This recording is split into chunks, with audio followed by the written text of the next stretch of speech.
ابھی next question ہے، ہمارے معاشرے میں عوام الناس کی اکثریت یہ سوال پوچھتی ہے کہ عام غسل اور غسل جنابت میں کیا فرق ہے؟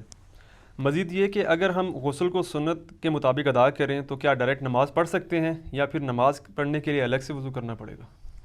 دیکھیں یہ بڑا کرٹیکل سوال ہے، یہ اکثر لوگ کرتے ہیں. میں نے وضو، غسل، تیمم، استنجا، حیض و نفاس کے مسائل، اس پہ 42 مسئلہ ڈیٹیل ریکارڈ کروایا تھا آلموسٹ 7 سال پہلے. اس میں نے بتایا تھا سورۃ المائدہ میں سٹارٹ کے اندر ہی وضو کا طریقہ آیا ہے کہ چہرے کو دھویا جائے، اس کے بعد دونوں ہاتھ کونیوں تک، پھر سر کا مسح اور پاؤں کو دھویا جائے. بل یہ پاؤں کے مسح والا اختلاف بھی ہے اپنی جگہ.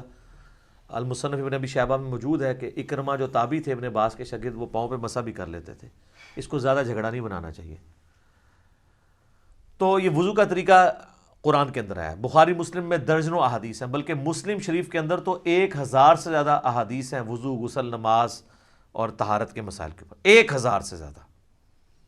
لیکن یہ آپ کو کہتے ہیں جی وہ وضو کا طریقہ تو امام حنیفہ نے بتایا ہے، وہ تو احادیث کے اندر موجود ہے. تو آپ بخاری مسلم دونوں میں حدیث موجود ہے کہ نبی علیہ السلام غسل کیسے کرتے تھے. امہات المومنین نے روایت کی ہے کہ نبی علیہ السلام جب بھی غسل جنابت کرتے تھے تو آپ علیہ السلام غسل کرنے سے پہلے استنجا کیا کرتے تھے. اس کے بعد آپ علیہ السلام زمین پہ ہاتھ مار کے مٹی لیتے تھے. اس زمانے میں ظاہر صابن تو نہیں ہوتا تھا، اور مٹی اس جگہ پہ ملتے تھے جہاں پہ مری وغیرہ لگی ہوتی تھی تاکہ اس کو صاف کر دیں. ظاہر وہ سمپل پانی سے تو صاف نہیں ہوگی. اس کے بعد آپ علیہ السلام، بخاری مسلم کے الفاظ ہیں کہ نماز کا سا وضو کرتے تھے، کلی کرتے تھے، غرغرے کے ساتھ سنت ہے، ناک میں پانی ادھر تک چڑھاتے تھے. اور وہ ابو داؤد میں الفاظ موجود ہیں کہ اگر روزہ نہ ہو تو پھر تو آپ اوپر تک چڑھائیں، روزہ ہو تو آپ بس نارمل ہی جتنے ہے پانی ہے. اس کے بعد چہرہ دھوتے تھے، نماز کا سا وضو کرتے تھے، پاؤں چھوڑ دیتے تھے. اس کے اندر ایک حکمت تھی، کیونکہ کیچڑ تھا، نیچے پانی جمع ہوتا تھا، اور اس زمانے میں لوگ شلوار نیچے سے نہیں پہنتے تھے، تہمد ہوتی تھی، نیچے سے پہنے تو کیچڑ پاؤں پہ لگ جائے. تہمد میں جو کر رہا ہے تو وہ تو اوپر سے پہن لے گا اور پاؤں اس کے کیچڑ والے ہوں گے. اور بخاری مسلم میں الفاظ ہیں نبی علیہ السلام باہر آ کے پاؤں دھوتے تھے. آج کل ایسا نہیں ہے. آج تو ہم اس اسماعی سے گزر نہیں رہے، ہم تو ٹائلز والے باتھ روم میں ہوتے ہیں، ساتھ ساتھ پانی بہتا رہتا ہے، وہ پاک ہوتا جاتا ہے، نکل جاتا ہے. ورنہ تو ہماری مصیبت ہو جائے، ہم پہلے تولیہ باندھ کے باہر نکلیں اور پاؤں دھوئیں اور اس میں وہ چھینٹیں بھی نہ پڑیں پھر شلوار پہنے. اب تو یہ ضرورت ہی نہیں اندر ہی، تو آپ پورا وضو بھی کر سکتے ہیں. اچھا، چونکہ نبی علیہ السلام وضو کرتے تھے اور اس سے پہلے استنجے والی جگہ سب کچھ دھو چکے ہوتے تھے، اور اس کے بعد آتا ہے پھر آپ علیہ السلام 3 دفعہ جو وہ سر پہ پانی بہاتے تھے، دائیں طرف بائیں طرف. ذرا وہ غسل ہوتا تھا ایک برتن اور بالٹی کے ذریعے، تو وہ اسی طریقے سے ہی ہوگا. آج کل تو شاور ہے، مسئلہ ہی کوئی نہیں ہے. تو اس کے بعد آپ پاؤں باہر نکل کے دھوتے تھے، اور اسی وضو کے ساتھ غسل کے ساتھ وضو بھی شمار ہو جاتا تھا. لیکن یہ اس صورت میں ہے جب غسل کے دوران آپ کے ساتھ کوئی ایسا معاملہ نہ ہو جو وضو کو توڑ دیتا ہے. اگر اسی دوران کسی کی ہوا خارج ہو جاتی ہے یا پیشاب کا قطرہ نکل جاتا ہے تو پھر وہ غسل کر کے نکلے اور کہ جی میرا وضو ہو گیا، تو اپنے آپ کو ہی دھوکہ دے رہا ہے. کیسے ہو گیا؟ اس کو تو پھر اینڈ پہ دوبارہ سے وضو کرنا ہوگا.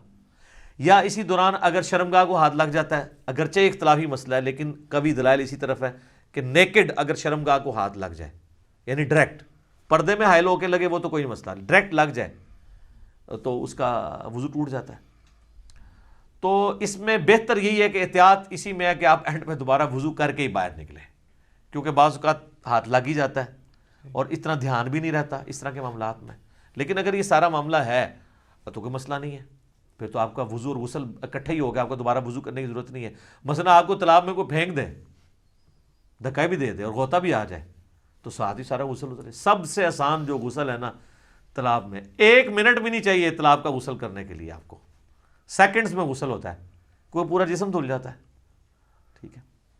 اچھا، اگلے زمانوں میں لوگ کپڑوں سمیت غسل کیا کرتے تھے، یعنی ایک لنگوٹا باندھ کے، پورا نہیں، جب کبھی اوپن جگہ پہ نہانا ہوتا تھا. آج کل بھی ایسے ہی ہوتا ہے.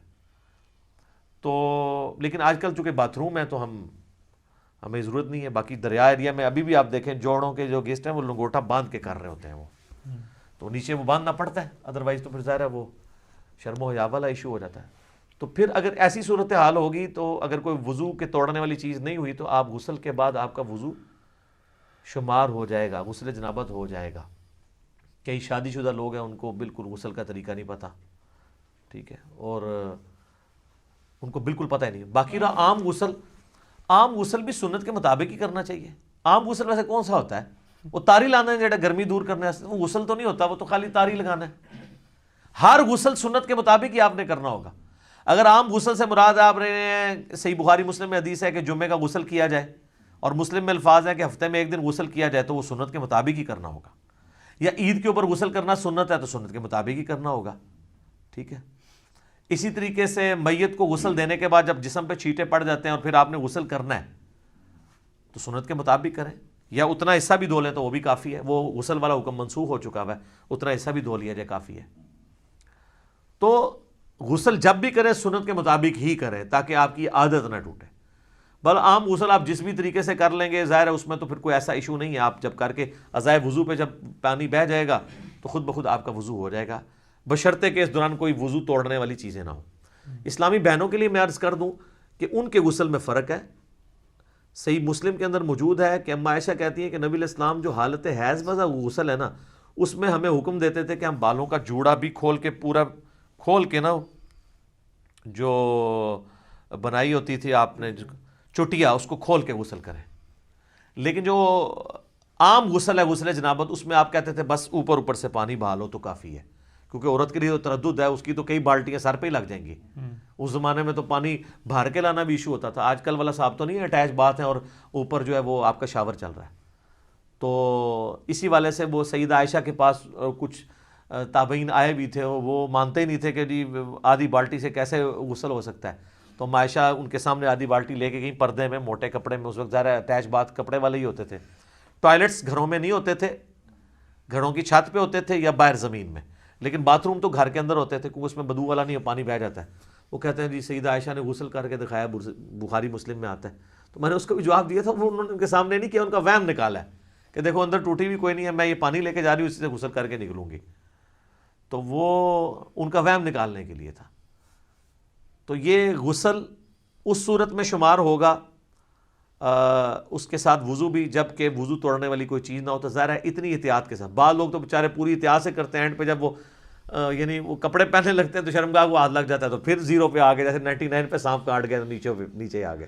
تو بہتر یہی ہے کہ تسلی سے کر کے نکلیں، بعد میں آپ وضو کر لیں، اور اس میں کوئی غلو والا شمار بھی نہیں ہوگا، ظاہر ہے کہ آپ اس اعتبار سے کر رہے ہیں۔ اچھا یاد رکھیے گا، ایک مجھے ضمناً آیا، لوگ پوچھتے بھی رہتے ہیں غسل کن چیزوں سے ٹوٹتا ہے؟ غسل اسی صورت میں ٹوٹے گا جب شہوت کے ساتھ منی خارج ہوگی، یا میاں بیوی ازدواجی تعلق قائم کریں اور اس صورت میں چاہے منی خارج ہو یا نہ ہو، بس یہ 2 چیزیں ہیں جن سے غسل ٹوٹے گا، ٹھیک ہے۔ حیض والا تو عورتوں کا معاملہ الگ ہے، تیسری کوئی صورت نہیں ہے۔ بعض اوقات پیشاب کرتے ہوئے منی کے قطرے نکل جاتے ہیں تو وہ شہوت کے ساتھ نہیں نکلے، اسے ودی کہتے ہیں، وہ منی نہیں ہوتی، وہ غسل نہیں توڑے گی۔ اسی طریقے سے بعض لوگ بیچارے پہلے غسل سے پہلے وضو کرتے ہیں، اس کے بعد جب سر پہ پانی ڈالتے ہیں تو ٹھنڈک کی وجہ سے پیشاب کے قطرے نکل جاتے ہیں، وہ سمجھتے ہیں آپ پیشاب نکل گیا پھر دوبارہ سے غسل شروع کر رہے ہیں۔ نہیں، پیشاب نکلنے سے غسل تو نہیں ٹوٹا، وضو آپ کا ضرور ٹوٹ گیا، تو وہ وضو تو آپ نے ویسے بھی اینڈ پہ دوبارہ ہی کرنا ہوگا احتیاطاً، غسل آپ اپنا جاری رکھیں۔ غسل کے دوران پیشاب کرنے سے، ہوا خارج ہونے سے غسل جہاں تک پہنچا اس کو آگے ہی لے کے چلیں، پھر 0 پہ نہیں آپ نے آنا، کیونکہ وہ غسل نہیں ٹوٹا، آپ کا وضو ٹوٹا ہے، تو وضو تو آپ دوبارہ بھی کر لیں گے۔ غسل توڑنے والی چیز میاں بیوی کا ازدواجی تعلق ہے، خواہ اس میں منی ہو یا نہ ہو، اور یعنی نائٹ فال، یعنی منی کا شہوت کے ساتھ نکلنا، وہ نائٹ فال کے ذریعے ہو یا کسی اور غلط طریقے سے ہو، یعنی میں کوڈ ورڈز میں بات کر رہا ہوں، تو وہ غسل کو فرض کر دے گی، باقی اور کوئی چیز جو ہے نا وہ غسل کو فرض نہیں کرتی۔ تو یہ ایسے مسائل ہیں جو لوگ عموماً پوچھتے رہتے ہیں، تو آسان ہی معاملہ ہے جی، آپ دین سیکھیں، دین میں آسانی ہے۔ تو اگر آپ بعد میں وضو کر لیں غسل کے بعد، اسی میں احتیاط ہے، بجائے اتنا اس طرح کر کے کان پکڑنے میں، آسانی اسی کے اندر ہے آپ کی۔ ٹھیک ہو گیا جی، جزاک اللہ۔